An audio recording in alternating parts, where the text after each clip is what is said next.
Bonjour et bienvenue dans une nouvelle vidéo. Aujourd'hui, je vais vous montrer deux petits DIY de déco type Harry Potter pour une petite soirée Harry Potter. Tout d'abord, je vais vous montrer une petite lumière lutin de Cornouailles, voilà, comme si on l'avait piégé. Et ensuite, une petite affiche pour faire des photos booths, comme on appelle ça, pour faire des photos souvenirs avec une petite pancarte Have you seen this wizard pour faire peur à ses convives. Je trouve que c'est super sympa et j'ai prévu du coup de faire ça pour mes 30 ans. Du coup, je voulais faire des choses un peu maison, donc c'est parti.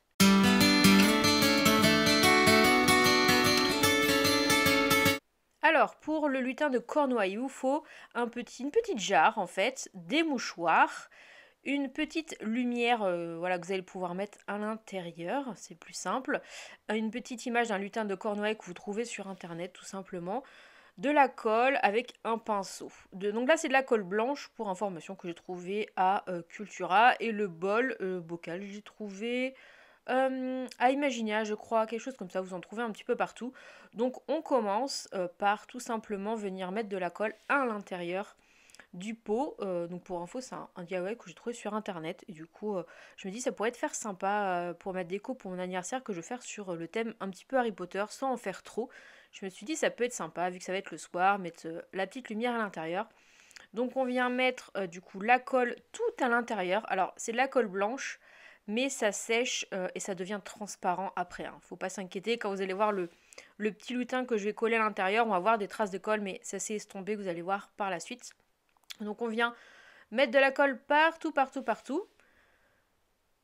J'ai remis de la colle parce que j'en avais pas assez. Et on vient placer le lutin, voilà, à l'intérieur et on le colle. Donc moi j'avais un peu galéré parce qu'il était vraiment très fluide. Enfin, la feuille était très fine, mais j'avais réussi à le coller. Voilà ce que ça donne. Donc effectivement, on voit encore les traces de colle, mais ça va disparaître par la suite.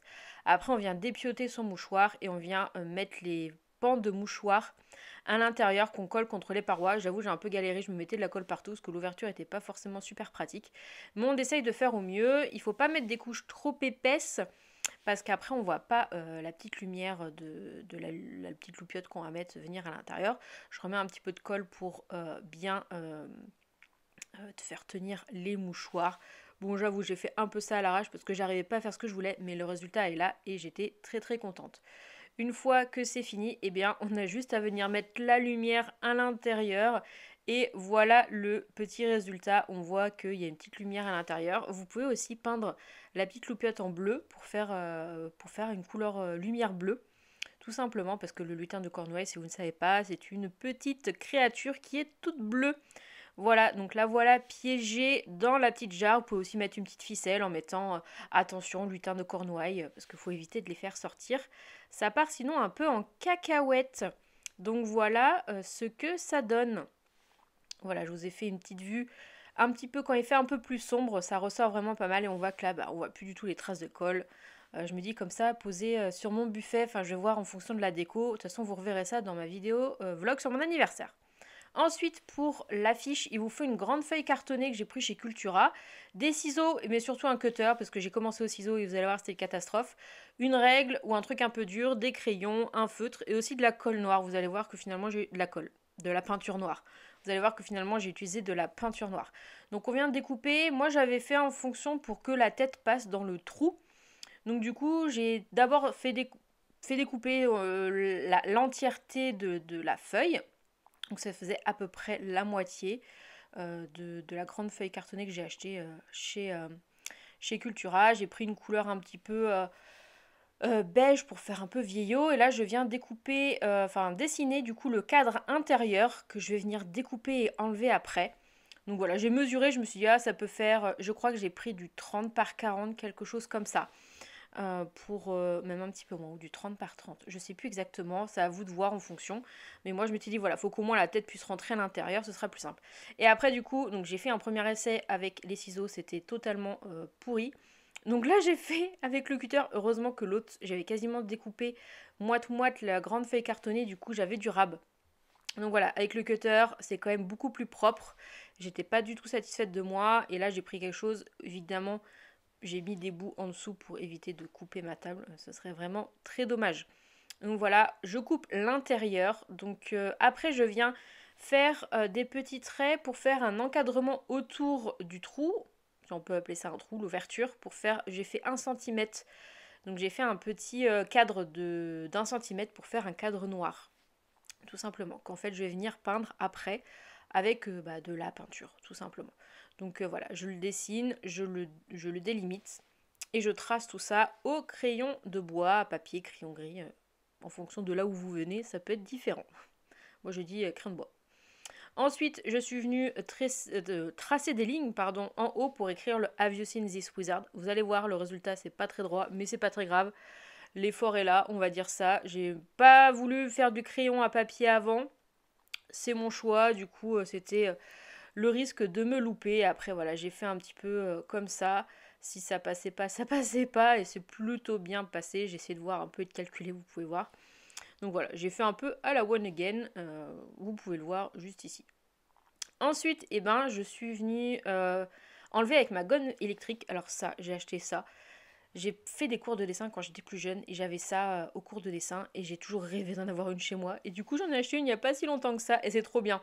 Du coup, je suis venue enlever les petits coups de crayon de bois avec ma gomme électrique. C'est pas trop la classe d'avoir une gomme électrique pour pouvoir ensuite finaliser.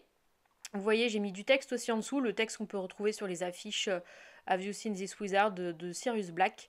Donc j'ai mis qu'il fallait contacter le ministère de la magie, tout ça. J'ai fait un petit truc, j'ai mis des petites étoiles. Je voulais pas vraiment faire la même parce que c'était un peu plus sophistiqué. Mais je me suis dit que ça passerait très bien comme ça aussi. Donc voilà, je finis d'enlever les gommes. Et ensuite, ce que j'ai fait, c'est que je trouvais que c'était un petit peu trop souple. Du coup, le cadre que j'avais fait au ciseau qui était foireux, je l'ai gardé. Et je l'ai collé derrière pour solidifier un petit peu pour que quand on le tient devant notre tête, ça tombe pas vers l'avant ou vers l'arrière. Et finalement, c'est pas plus mal, c'est vraiment pas mal. Donc voilà, j'ai mis tout simplement de la colle et je l'ai collé. Je l'ai un peu redécoupé pour pas qu'il dépasse. Et franchement, ça fait quelque chose d'un petit peu plus solide.